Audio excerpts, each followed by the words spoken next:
Hello everyone, welcome back to our new videos जहाँ पे हम सब्स्टिट्यूशन मेथड को सीखेंगे जो कि एक्सरसाइज 3.2 का इंट्रोडक्शन भी होगा। ठीक है, तो उदाहरण के लिए हम एक कोई इक्वेशन ले लेते हैं x plus y equal to 7 easy और x minus 2y equal to 3 ऐसा ले लेते हैं। ठीक है, इक्वेशन फर्स्ट नाम देंगे इसे, इक्वेशन सेकंड नाम देना बहुत ज़रूरी है। कौन सी इक्वेशन फर्स्ट है, कौन सी इक्वेशन सेकंड है, ताकि पढ़ने वाले को समझ आए कि आप कौन सी इक्वेशन को आपके साथ आपने क्या किया है, क्या नहीं किया है। ठीक है, ओके। तो हम सब्स्टिट्यूशन मेथड में क्या करते हैं, आप इक्वेशन फर्स्ट या इक्वेशन सेकंड किसी एक को पकड़ो, उसे सॉल्व करो। तो हम लिखेंगे यहाँ पे सॉल्विंग इक्वेशन फर्स्ट को सॉल्व करते हैं। और सॉल्व करके करना क्या बताता हूँ, एक्स प्लस सॉल्व करके मैं एक्स या वाई की वैल्यू निकाल लेता हूँ दूसरे वेरिएबल के टर्म में। तो एक्स की वैल्यू मैं निकाल लेता हूँ वाई के टर्म में, तो वाई इधर प्लस हो जाके माइनस होएगा। अच्छा, जब मैं बोलता हूँ ना एक्स की वैल्यू वाई के टर्म में निकालने का मतलब ये है कि जब एक्स की वैल्यू आएगी, जो वैल्यू आई है उसमें वाई होगा। तो एक्स की वैल्यू किसके टर्म में है, वाई में। अभी हमारे पास एक्स की एग्जैक्ट वैल्यू नहीं आई, कोई नंबर नहीं आया, 2 3 5 ऐसा कोई नंबर नहीं आया, बट एक्स की वैल्यू वाई के टर्म में आई है। ठीक है, ओके। अब हमने इसे इक्वेशन फर्स्ट को सॉल्व करके वैल्यू निकाली है एक्स की, तो इक्वेशन सेकंड में पुट करना है। लिखेंगे putting value of x in equation second में पुट करेंगे। तो एक्स सेकंड इक्वेशन क्या है हमारे पास, x minus 2y equal to 3। तो हमारे पास x की जगह हम क्या लिख देंगे, 7 माइनस वाई, क्योंकि x की वैल्यू तो यही थी ना। तो x को हटा के मैं ये लिख सकता हूँ, तो मैं लिख दूंगा 7 minus y minus 2y equal to 3। अब देखो, अब ये क्वेश्चन बन गया एक वेरिएबल वाला, हम दो वेरिएबल पढ़ रहे थे ना, अब एक वेरिएबल वाला बन गया। तो माइनस वाई माइनस 3y होगा, 7 माइनस 3y इक्वल टू 3। अब क्या करते हैं, नंबर वेरिएबल वाले टर्म को मैंने जैसे कहा था, वेरिएबल वाले टर्म को हम चाहते हैं हमारे पास पॉजिटिव में रहे, तो इसको उधर भेज देते हैं और नंबर वाले टर्म को इधर ले आते हैं। तो 7 माइनस 3 हो जाएगा और माइनस 3y हो जाके प्लस 3y हो गया, तो ये पॉजिटिव हो गया। अब क्या करेंगे, 4 इक्वल टू 3y है ना, माइनस करके। अब 3 इधर मल्टीप्लाई हो रहा है तो जाके क्या हो जाएगा, डिवाइड। तो 4/3 इक्वल टू y।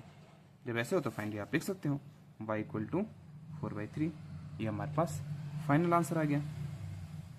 ओके, अब जब ये वैल्यू आपकी आ जाए, ओके, तो हमारे पास y की वैल्यू आ गई है। अब हम y की वैल्यू को इक्वेशन फर्स्ट इक्वेशन सेकंड में पुट करेंगे। पुटिंग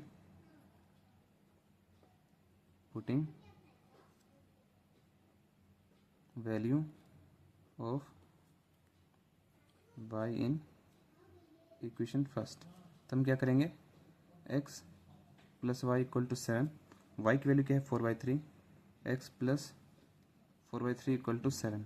ठीक है, अब प्लस 4/3 हो जाके माइनस हो जाएगा, x equal to 7 minus 4/3। x equal to हमारे पास क्या आ जाएगा। अब 4/3 यहाँ पे फ्रैक्शन में आपको एडिशन करना आता हो यार, यहाँ कुछ नहीं है, तो मैंने एलसीएम आएगा 3, ऊपर नीचे मल्टीप्लाई करो तो यहाँ 21 माइनस 4/3 आ जाएगा। ठीक है, x इक्वल टू हमारे पास 21 में से 4 चला जाए। ये चीज़ आपको ना पता होना चाहिए कि दो नंबर को एडिशन और सब्ट्रैक्शन जब आप कर रहे हो तो ये जरूरी है कि उनका डिनोमिनेटर ना सेम हो। जैसे कि हम एलसीएम सेम इसलिए करते हैं कि जब तक डिनोमिनेटर सेम ना हो दो नंबरों को एडिशन या सब्ट्रैक्शन पॉसिबल नहीं है, तो इसलिए ऊपर नीचे हम 3 से मल्टीप्लाई करते हैं। 3 से मल्टीप्लाई किया, 3 1 3, अब डिनोमिनेटर सेम हो गया। अब 21 में से 4 जा सकता है, तो हमारे पास कितना आ जाएगा, 17/3। तो एक्स की वैल्यू हमारे पास आ गई और वाई की भी वैल्यू आ गई। ठीक है, अब जब हम एक और बात, जब हम y की वैल्यू निकाल लेते हैं ना, जब आंसर आ जाता है मतलब किसी वेरिएबल के टर्म में नहीं आए, तो इक्वेशन फर्स्ट में पुट करो या सेकंड में पुट करो, आंसर सेम आएगा। मैंने यहाँ पे कि इक्वेशन फर्स्ट में पुट किया ना, अब देखो मैं इक्वेशन सेकंड में पुट करके दिखाता हूँ, तब भी हमारे पास आंसर सेम आएगा। इक्वेशन सेकंड में पुट करता हूँ, putting value of y in equation second में पुट करता हूँ। तो x minus 2y equal to 3 है, तो क्या हो जाएगा, x माइनस 2y की जगह हमारे पास क्या आ जाएगा, इंटू 4/3 इक्वल टू 3। अब हमारे पास क्या हो जाएगा, x माइनस 8/3 इक्वल टू 3। अब माइनस 8/3 इधर प्लस हो रहा, माइनस हो रहा है, उधर जाके क्या हो जाएगा, माइनस, मतलब माइनस हो रहा है उधर जाके प्लस हो जाएगा। तो x इक्वल टू 3 प्लस 8/3। अब आपको पता है सेम से क्या, डिनोमिनेटर सेम क्यों ना, तो हम ऐड कर नहीं सकते, तो ऊपर से 3 से मल्टीप्लाई करेंगे या एलसीएम लेके उस सेम, इसको ऐसे भी कह सकते हैं कि एलसीएम लेके ऐड करते हैं, फ्रैक्शन में एडिशन आई होप क्या आता होगा, ये 7th क्लास का क्वेश्चन है। तो 9 + 8 आ जाएगा, यहाँ पे हम लिख सकते हैं, लिख देंगे बाद में, x इक्वल टू 9 + 8/3 और x इक्वल टू 17/3। देख सकते हो इक्वेशन फर्स्ट में जब हमारे पास आंसर आ जाए वेरिएबल के फॉर्म में, तो इक्वेशन फर्स्ट में पुट करो या सेकंड में पुट करो, आंसर हमारे पास दोनों केस में, ये देखो दोनों केस में हमारे पास सेम आंसर आ रहा है। ठीक है, मैंने इक्वेशन फर्स्ट को सॉल्व किया है, आप इक्वेशन सेकंड को सॉल्व करके भी सेम आंसर निकाल सकते हो। मैंने क्वेश्चन यहाँ पे x की वैल्यू निकाली है, आप x की बजाय अब y की वैल्यू निकाल सकते हो यहाँ पे, तब भी आंसर सेम आएगा, प्रोसेस सेम होगा। ठीक है, तो चीज़ें सही है, बट ये है कि बेसिक मैथ आपको आनी चाहिए। अब आपको ये पता होना चाहिए कि जब हम इसे सॉल्व करेंगे प्लस वाई उधर जाके माइनस वाई होगा, अगर कोई मल्टीप्लाई हो रहा है उधर जाके, फॉर एग्जाम्पल 3 मल्टीप्लाई हो रहा है उधर जाके डिवाइड होगा। ठीक है, वेरिएबल को हमेशा पॉजिटिव रखते हैं, है ना, इसलिए मैंने उधर भेजा ताकि प्लस बन जाए। तो ये सब छोटी छोटी चीज़ें आपको पता होना चाहिए, जब पता होगा तो आंसर हमेशा सही आएगा। ठीक है, आपको ये पता होना चाहिए कि दो नंबरों को जब एडिशन कर रहे होते हैं तो जरूरी है कि उनका डिनोमीटर सेम हो। डिनोमीटर सेम नहीं है तो आप उन्हें ऐड नहीं कर सकते, इसलिए हम एलसीएम लेते हैं। यहाँ पे जैसे डिनोमीटर अलग था, मैंने कैसे ऐड किया, ऊपर नीचे जैसे 7/1 है माइनस 4/3 है, तो ऊपर नीचे 3 से मल्टीप्लाई किया। ठीक है, यहाँ है 21/3 माइनस 4/3, अब दोनों का डिनोमीटर सेम है, अब इजिली आप सब्ट्रैक्ट कर सकते हो, आंसर आएगा 17/3। ठीक है, अगर ये सब चीज़ें पता है बेसिक मैथमेटिक्स की तो हमारे पास आंसर सेम आएगा। ठीक है, क्लियर? और कुछ रह रहा है मुझे बताने लायक? नहीं। तो एक्चुअली में जब आप क्लास में जब नंबर के लिए सॉल्व करोगे, एग्जाम में सॉल्व करोगे, तो यहीं पे हमारे पास आंसर होगा। बट मैंने दिखा दिया यहाँ पे कि y की वैल्यू को अगर सेकंड में पुट करके करते तब भी आंसर सेम आता। मैंने यहाँ पे x की वैल्यू निकाली है, अब y की वैल्यू भी निकालते तब भी आंसर सेम आता। ठीक है, एक बार मैं इक्वेशन सेकंड को भी सॉल्व करके बता दूं क्या? हाँ, अब मैं सेम इसका उल्टा करता हूँ, है ना, पहले इक्वेशन सेकंड को सॉल्व करता हूँ और x की वैल्यू निकाली थी ना, अब y की वैल्यू निकाल के करता हूँ मैं। ओके, तो अब मैं क्या करता हूँ, इक्वेशन सेकंड को सॉल्व करता हूँ। इक्वेशन सेकंड को सॉल्व करते हैं तो हम लिखेंगे यहाँ पे सॉल्विंग इक्वेशन सेकंड को सॉल्व करते हैं, और हम पहले x की वैल्यू निकाल रहे थे, अब y की वैल्यू निकालते हैं। x minus 2y equal to 3, x को उधर भेजते हैं, minus 2y equal to 3 minus x। अब जैसे यहाँ पे हमारे पास -2 मल्टीप्लाई हो रहा है ना, तो उधर जाके डिवाइड हो जाएगा, तो y equal to 3 minus x divide by -2 आ गया हमारे पास। अब एक और बात ध्यान रखना, हम ना कभी नहीं चाहते कि डिनोमीटर हमारे पास नेगेटिव हो, हम प्रेफर नहीं करते हैं। तो डिनोमीटर को पॉजिटिव करने के लिए हम क्या करते हैं, ऊपर और नीचे को -1 से मल्टीप्लाई करते हैं। ठीक है, तो हमारे पास क्या आ जाएगा, y इक्वल टू, अब -1 ब्रैकेट 2 टर्म है तो दोनों से मल्टीप्लाई होगा, अगर 3 टर्म होते तो तीनों से मल्टीप्लाई होता, तो -1 3 से मल्टीप्लाई होगा -3 हो जाएगा, -1 x से मल्टीप्लाई होगा +x हो जाएगा, और -2 -1 से मल्टीप्लाई होगा तो प्लस में आंसर आ जाएगा।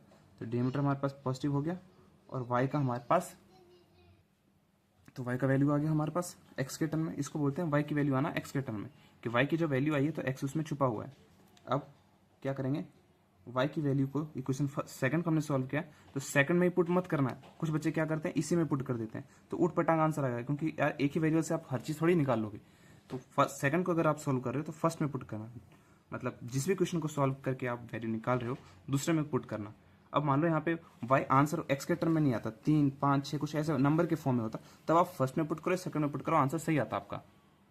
ठीक है, चलो अब हम क्या करेंगे, putting value of y in equation first. तो x plus y equal to 7 है, तो y की जगह हम क्या लिख देंगे, y इक्वल टू, सॉरी हम यहाँ पे लिखेंगे x, y को y ना लिखने की जगह लिखेंगे -3 प्लस एक्स बाई 2। ठीक है, और इक्वल टू आ जाएगा हमारे पास 7, ये आ गया हमारे पास। अब देखो यहाँ पे आप इस क्वेश्चन को यहाँ से इस पर दो तरीके से सॉल्व कर सकते हो, या मैं दोनों तरीके यहाँ पे सॉल्व करके बता देता हूँ। पहले क्या करना है हमें, डिनोमीटर सेम करो, यहाँ पे कुछ नहीं है तो 1 है, तो यहाँ पे आ जाएगा 2x, है ना, ऊपर से 2 से मल्टीप्लाई करेंगे, डिनोमीटर सेम है 2x प्लस माइनस होगा तो यहाँ पे -3 होगा, plus x equal to 7, 2x plus x कितना आ जाएगा 3x minus 3 by 2 equal to 7। 2 इधर डिवाइड हो रहा तो जाके मल्टीप्लाई हो जाएगा, तो हमारे पास क्या आ जाएगा, इक्वल टू 7 इंटू 2 और 3x -3 इधर हो रहा है तो जाकर +3 हो जाएगा, 3x इक्वल टू 14 + 3 हो जाएगा। ठीक है, और हमारे पास इसके बाद मैं सब बता देता हूँ। इसके बाद हमारे पास रहेगा 3x 14 + 3 होगा 17 और x इक्वल टू 17/3। देखा हमने पहले भी x हमारे पास 17/3 आ रहा था। अच्छा, यहाँ पे मैंने तुम्हें बोला था कि दो तरीके से कर सकते हो क्वेश्चन को। मैं यहाँ पे चाहता हूँ कि पूरी बेसिक जो है ना तुम्हें क्लियर हो जाए, यहाँ के बाद ना तुम्हें कहीं और भटकने की जरूरत ना पड़े। एक बार आए हो तो सब कुछ सीख के जाओ। एक क्वेश्चन करेंगे उसमें तुम्हें पूरा गणित सीख लेंगे हम। अच्छा, अब हम क्या करेंगे, ये वाला टर्म है ना, इसके बाद आप ऐसे भी कर सकते हो। x लिया, अब मानो इन दोनों को मैंने अलग कर दिया, अलग करके 2 जब ऐसे है तो इसका मतलब ये हुआ कि 2 3 के नीचे भी x के नीचे भी, तो इन्हें अलग करके मैं लिख सकता हूँ -3/2 + x/2 इक्वल टू 7। अब वेरिएबल को एक साइड रखते हैं, नंबर को एक साइड, तो वेरिएबल x प्लस x/2 हो गया, और जो फ्रैक्शन वाला टर्म उधर चला जाएगा इक्वल टू 7 -3/2 उधर जाके +3/2 हो जाएगा। अब यहाँ पे डिनोमिनेटर सेम करेंगे, कुछ नहीं है तो 1, ऊपर नीचे 2 से मल्टीप्लाई करेंगे, 2x + x और दोनों के नीचे 2 इक्वल टू, यहाँ पे कुछ नहीं है तो 1, डिनोमिनेटर सेम करेंगे, 14 + 3 / 2, तो यहाँ पे 2x + x हो जाएगा 3x/2 इक्वल टू यहाँ पे 17/2। 2 इधर डिवाइड हो रहा है उधर जाके मल्टीप्लाई हो जाएगा, 3 इधर मल्टीप्लाई हो रहा है इधर जाके डिवाइड हो जाएगा। ऐसे भी समझ सकते हो, 2 नीचे है तो ऊपर चला जाएगा, 3 ऊपर है तो नीचे आ जाएगा। x इक्वल टू हमारे पास क्या आ जाएगा 17/2, 2 ऊपर चला गया और 3 नीचे आ गया, 2 से 2 कट गया। x की जो फाइनल वैल्यू दिख रहा है ना यहाँ पे, हाँ, जो x की फाइनल वैल्यू हमारे पास कितनी आ गई, x इक्वल टू 17/3। ओके, तो जैसे कि हमने देखा कि आप क्वेश्चन फर्स्ट को सॉल्व करो या सेकंड को सॉल्व करो, आंसर सेम आएगा। x भी यहाँ पे 17/3 सेम आ रहा है। अब x की वैल्यू किस में पुट करो, आंसर हमारे पास सेम आएगा। करके देख लो, एक क्वेश्चन और सारे कॉन्सेप्ट क्लियर। तो x + y इक्वल टू 7 है, x है 17/3 प्लस y इक्वल टू 7, तो y इक्वल टू कितना हो जाएगा 7 - 17/3, y इक्वल टू कितना आ जाएगा, डिनोमीटर सेम 21 - 17/3, तो y वही वैल्यू है हमारे पास। आप कोई सा भी मेथड करो, आंसर हमारे पास ऑलमोस्ट हमेशा सेम ही आएगा। ओके, तो ये रहा हमारे पास। अच्छा, 21 में 7 गया, 3 और 1 14, 4, 4/3। तो अब ये रहा हमारे पास 4/3 और 4/3 सेम आया कि नहीं आया, क्लियर है चीज़ें। बीच बीच में वीडियो पॉज करनी पड़ती है यार, सॉरी फॉर, क्योंकि बगल बगल में डिस्टर्बेंस होते रहते हैं। I hope pav you want mind. चलो खैर, तो मैं क्या कहता, एक क्वेश्चन हमने देखा, एक क्वेश्चन ने हमें कितना कुछ सिखा दिया। इस एक सिंगल क्वेश्चन ने हमें ये सिखा दिया कि हम दो मेथड हैं, दोनों मेथड से कर सकते हैं। फॉर एग्जाम्पल यहाँ पे जब हमारे पास कोई टर्म ऐसा है, x प्लस माइनस ही होता है, तो x - 3 + x/2 इक्वल टू 7। आप इन्हें अलग करके भी कर सकते हो। यहाँ पे दोनों मेथड मैंने बता दी कि यहाँ पे क्या करो, या तो डिनोमीटर सेम कर दो, पूरा वेरिएबल ऐसे करो, या फिर दोनों को अलग अलग करके लिख दो। जब मैं ये लिखता हूँ 5 + x/2, इसका मतलब यही होता ना, 2 5 के नीचे भी है और x के नीचे भी है। ठीक है, इसी प्रकार से हमने दोनों मेथड से देख लिया कि आंसर कैसे सॉल्व करेंगे, कैसे नहीं करेंगे। ठीक है, अब एक और क्वेश्चन कर लेते हैं जो एनसीईआरटी के एग्जाम्पल में सब्स्टिट्यूशन मेथड से। ये तो मेरा खुद का एग्जाम्पल था। ओके, तो ये क्वेश्चन रहा हमारे पास। ठीक है, इस क्वेश्चन को वही सॉल्व करते हैं, इक्वेशन फर्स्ट इक्वेशन सेकंड को सॉल्व करते हैं। अब देखो यहाँ पर क्या है कि इक्वेशन फर्स्ट को सॉल्व, और आपको ये भी देखना पड़ेगा कि किस इक्वेशन को सॉल्व करना ज़्यादा आसान है। अब देखो यहाँ पे 15 है, 7 है, थोड़े बड़े नंबर है। इक्वेशन सेकंड को सॉल्व करना थोड़ा ईजी है, तो हम क्या करेंगे, इक्वेशन फर्स्ट या सेकंड किसी को सॉल्व कर सकते हैं, तो हम आसान वाला रास्ता निकालेंगे। ठीक है, ओके, तो हम सॉल्व करेंगे, सॉल्विंग इक्वेशन सेकंड। तो x + 2y = 3, x की y की आप किसी की वैल्यू निकाल सकते हैं। हमने देखा दोनों तरीके से आंसर सेम आता है। तो x = 3 - 2y, ये हमारे पास आ गया x की वैल्यू। ठीक है, अब क्या करेंगे, putting value of x in equation second, putting value of x in equation second. Equation second में वैल्यू को पुट करते हैं, तो इक्वेशन सेकंड है 7x - 15y = 2, तो यहाँ पे 7। अब x लिखने की वजह हम क्या लिख देंगे, 3 - 2y - 15y = 2, है ना। ये एक्चुअली में x ही है ना, ये एक्चुअली में हमारे पास क्या है, ये x ही है जो पहले मल्टीप्लाई हो रहा था। अब x हमारे पास 3 - 2y दोनों है, तो ये होगा हमारे पास। और 7 अब ब्रैकेट के पास होता है दोनों मल्टीप्लाई, क्योंकि पूरा ही x है इसलिए ये इससे ही मल्टीप्लाई होगा और ये इससे ही मल्टीप्लाई होगा, क्योंकि सिर्फ 3x नहीं है, ये सिर्फ -2y x नहीं है, 3 - 2y दोनों मिलके x होगा। 7 x से मल्टीप्लाई हो रहा था, तो x जितना भी होगा उतने से ही मल्टीप्लाई होगा।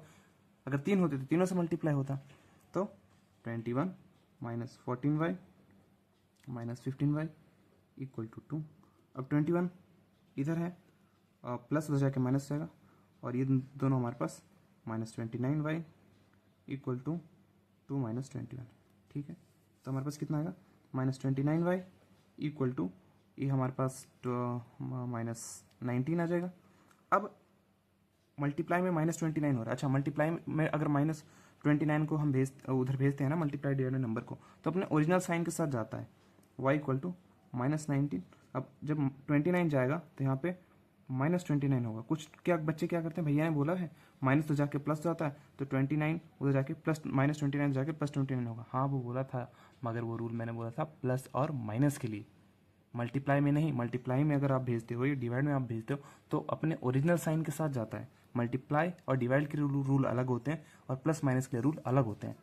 ये पूरी रूल्स की बेसिक वीडियो मैं बना दूंगा, बट मैं पहले चाह रहा हूँ कि 10th क्लास की और फर्स्ट टर्म की पहले मैथ कंप्लीट हो जाए, है ना, इतना स्लेस कंप्लीट हो जाए। बट एक पूरी वीडियो बना दूंगा जिसमें आप क्लास 6 से लेके 3-4 घंटे की वीडियोस बनेगी यार, जिसमें पूरा सिलेबस कंप्लीट हो जाएगा। बट पहले इस पर ध्यान देते हैं। एक और बात, अब माइनस माइनस दोनों के ऊपर साइन होता है तो आंसर प्लस में आता है। y = हमारे पास क्या होता है, 19/29। ठीक है, ये रूल होते हैं, कुछ रूल आपको याद रखने हैं। क्यों होते हैं उसके भी रीजंस मैं दूंगा जब मैं ये बेसिक्स करवाऊंगा। तो सेम साइन होता है दोनों के पास तो आंसर हमेशा प्लस में आता है। दोनों को समझ लो कैंसिल हो जाता है। ये सिर्फ मल्टीप्लाई और डिवाइड में ही होता है। फॉर एग्जाम्पल -3 × -7 है, दोनों के ऊपर सेम साइन है ना, माइनस माइनस है, तो 21 में आंसर आ जाएगा। 3 × 7 दोनों में प्लस के ऊपर था तो आंसर +21 आ जाएगा। सेम साइन तो आंसर प्लस में। डिफरेंट साइन होता है, फॉर एग्जाम्पल अलग होता है, एक -1 प्लस, तब आंसर नेगेटिव में आता है, -21 आता तब। खैर आगे करते हैं। अब y की वैल्यू आ गई। y की वैल्यू को इक्वेशन फर्स्ट इक्वेशन सेकंड में आप पुट कर सकते हो, बट खुद बताओ अपनी बुद्धि से किस में पुट करना ज़्यादा आसान रहेगा। अगर मैं इस y को यहाँ पे पुट करता हूँ तो 19 × 20 15 से मल्टीप्लाई करना पड़ेगा। हमने देखा है आंसर सेम आता है इस, है ना, करेगा, बट कैलकुलेशन थोड़ी टफ बन जाएगी हमारे लिए। जब सीधी उंगली से घी निकल रहा है तो टेढ़ी क्यों करनी है ना। हमें यहाँ पे प्रैक्टिकली करके देखा है ना। आप कोई सा मेथड करो, इक्वेशन हमने आसान वाला लिया था, कोई सा मेथड करो, हर चीज़ हमने खोद के देख लिया, इसमें सभी आंसर सेम आते हैं।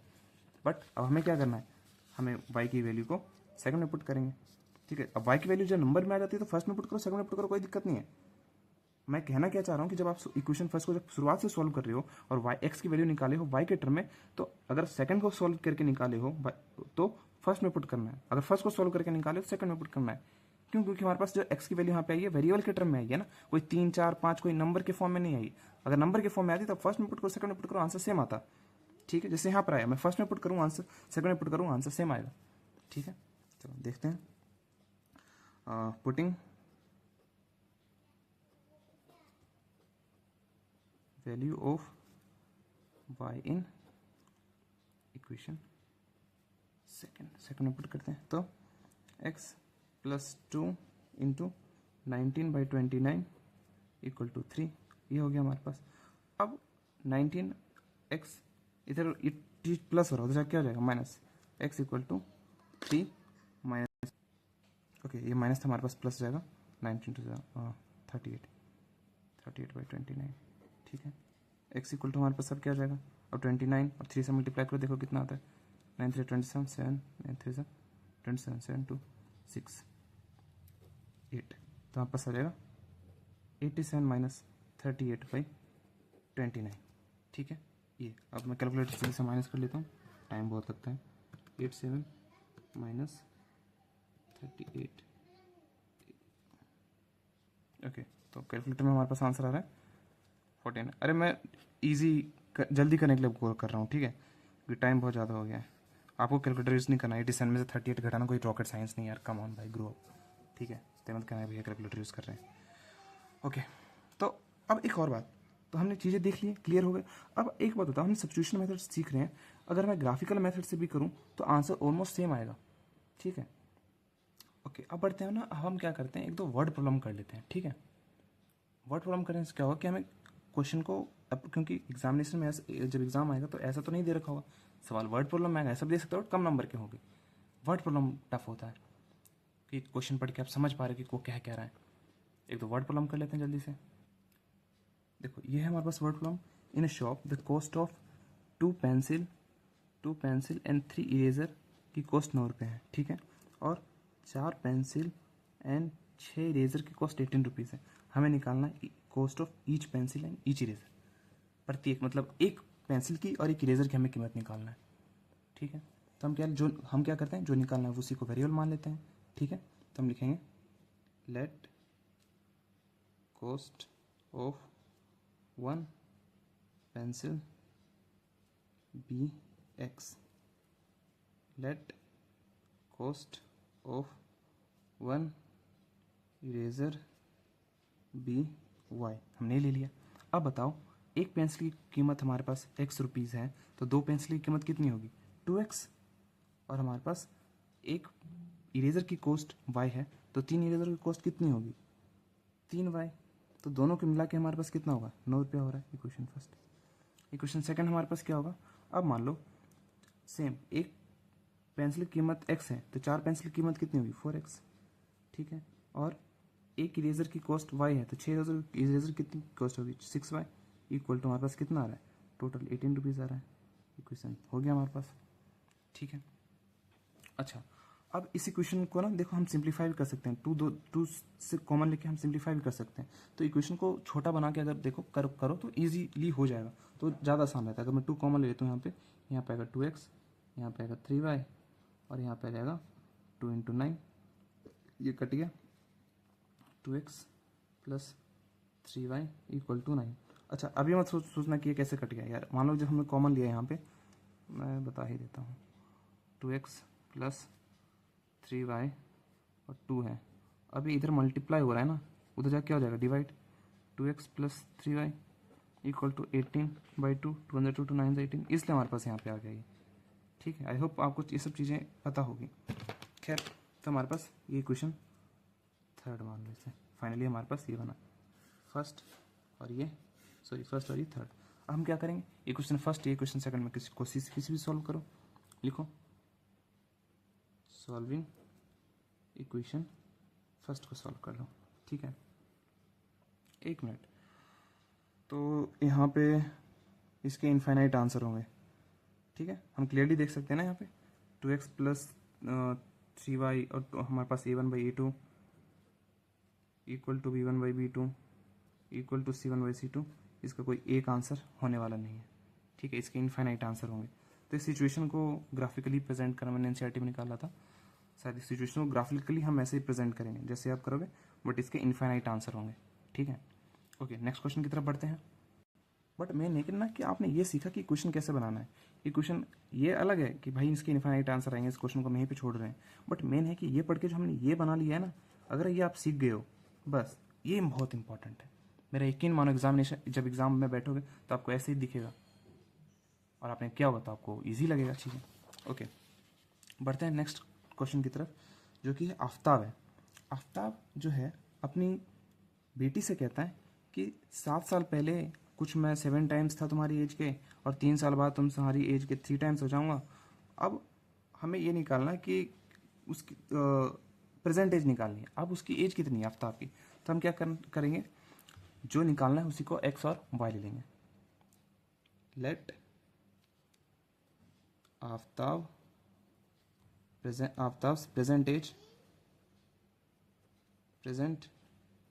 As be x, let Aftab's daughter present age be y है। अब बताओ, तो यहाँ पे 2 कहानी बनेगी, एक कहानी बनेगी 7 साल पहले वाली। अब बताओ, खुद बताओ यार, अभी मेरी एज x है, तो 7 साल पहले मेरी एज कितनी होगी 7 माइनस कर देंगे ना। अब मान लो अगर अभी मेरी एज 20 साल है, 7 साल पहले एज कितनी होगी, 20 में से मैं माइनस कर दूंगा 13 साल, ठीक है। अब मैं उसी प्रकार से क्या करूँगा कि अगर आफ्ताब की एज अभी x है, तो 7 साल पहले कितनी होगी, x माइनस 7। उसके डॉटर की एज अभी y है, तो 7 साल पहले कितनी होगी, y माइनस 7। ठीक है। अच्छा क्या है, अब रिश्ता गिवन है कि आफ्ताब की 7 साल पहले वाली एज में और उसकी बेटी के 7 साल पहले वाली एज में क्या है कि आई वो 7 times as old as you were, मतलब जो बाप है, जो फादर है, वो 7 गुना ज़्यादा बड़ा होता है अपनी डॉटर से, एज की कंपेयर करें, हाइट वाइट नहीं, एज की कंपेयर। तो अब बताओ फादर कितना बड़ा है, 7 गुना ज़्यादा बड़ा है, मतलब डॉटर कम है। डॉटर कम है इसका मतलब क्या हुआ कि अगर मैं डॉटर की एज को, तो कितना 7 गुना कम था ना, तो डॉटर की एज को 7 से मल्टीप्लाई कर दूं, डॉटर की एज को मैं 7 से मल्टीप्लाई कर दूं, क्या ये दोनों बराबर हो जाएंगे, है ना। मैंने 7 से इनको मल्टीप्लाई कर दिया, किसकी, क्योंकि फादर 7 गुना ज़्यादा बड़ा था डॉटर से। तो आप क्या कर सकते हो, फादर को 7 से डिवाइड कर सकते हो, या डॉटर के एज को 7 से मल्टीप्लाई कर सकते हो, दोनों में से कुछ भी कर सकते हो। मैं क्या करता हूँ कि जो कम होता है उसमें मैं मल्टीप्लाई करता हूँ या ऐड करता हूँ। तो ये हमारे पास आ गया, इसको क्या लिखेंगे, x minus 7 equal to 7y minus 49। Variable को एक साइड रखते हैं, नंबर को एक साइड, तो वेरिएबल को उधर भेजेंगे, इसको उधर भेजेंगे, नंबर को उधर, 7 को उधर भेजेंगे। तो x minus 7y equal to minus 49 plus 7x minus 7y equal to, अब हमारे पास कितना होगा, minus 42। Equation first. Equation second क्या कह रहा है, अब कहानी चल रही है, अब कहानी चल रही है हमारे पास, अब सेकंड कहानी चल रही है हमारे पास दूसरी। ये कितनी चल रही है, 3 साल बाद वाली, 3 साल बाद। क्या बोला उसने, 3 साल बाद। ये फादर है, ये डॉटर है, अभी उसकी एज x है, तो 3 साल बाद वाली कितनी एज होगी, +3। डॉटर की एज +3। उसने बोला I shall be 3 times as old as you. अब बाप फादर जो है वो 3 गुना ज़्यादा बड़ा होता, मतलब अगर मैं डॉटर की एज को 3 से मल्टीप्लाई कर दूं तो दोनों बराबर हो जाएंगे, क्योंकि फादर 3 गुना ज़्यादा बड़ा था ना। तो डॉटर की एज को उसके बराबर करने के लिए बीच में इक्वल टू का साइन ऐसे ही नहीं पुट हो जाता, कुछ करना पड़ता है इसके लिए। तो डॉटर की एज को 3 से अगर मैं मल्टीप्लाई कर दूं तो दोनों बराबर हो जाएंगे। तो करो, x plus 3 equal to 3y plus 9 और x प्लस वेरिएबल एक साइड, नंबर एक साइड, तो x minus 3y equal to 9 minus 3। तो हमारे पास क्या होगा, x minus 3y equal to 6। Equation second हो गई हमारे पास। ठीक है, ये इक्वेशन फर्स्ट हो गई। सब्स्टिट्यूशन मेथड लगाओ और सॉल्व करो, इसे सॉल्व कर लोगे या मैं करूँ, वीडियो तो लेंदी हो गया। ठीक है, सब्स्टिट्यूशन मेथड से हमें इसे सॉल्व करना है। चलो सॉल्व ही कर लेते हैं यार इसको। तो मैं लिख लूँगा solving equation first. Equation first को सॉल्व करते हैं, x equal to minus 42 plus 7y, ये हमारे पास आ गया। फिर लिखेंगे putting value of x in equation second. Equation second में पुट करेंगे, तो इक्वेशन सेकंड क्या है, x minus 3y equal to 6। तो x की जगह हम ये लिख देंगे minus 42 plus 7y minus 3y equal to 6। तो हमारे पास कितना होगा, माइनस, वेरिएबल एक साइड, नंबर एक साइड, तो इसको उधर भेज देते हैं। 7y माइनस 3y 4y होगा, 4y इक्वल टू 6 प्लस 42। ठीक है, 4y इक्वल टू हमारे पास कितना हो गया, 48 हो जाएगा। 4 इधर मल्टीप्लाई होता जाकर डिवाइड हो जाएगा, y इक्वल टू 4 1 जो 4 4 2 z। तो हमारे पास y 12 साल आ जाएगा, डॉटर की एज आ गई। ठीक है, अब ये y जो की वैल्यू आ गई, फर्स्ट में पुट करो, सेकंड में पुट करो, आंसर सेम आएगा। पुटिंग, ये थोड़ा आसान लग रहा है इसमें पुट कर देता हूँ। Putting value of y in equation second में पुट करता हूँ मैं, x माइनस 3, y की वैल्यू 12 है, तो 12 इक्वल टू 6। तो 12 3 36, x माइनस 36 इक्वल टू 6, तो हो जाएगा x इक्वल टू 6 प्लस 36। तो x इक्वल टू कितना जाएगा यहाँ पे, 42। फादर उसका 42 ईयर्स का है, डॉटर 12 ईयर्स की है।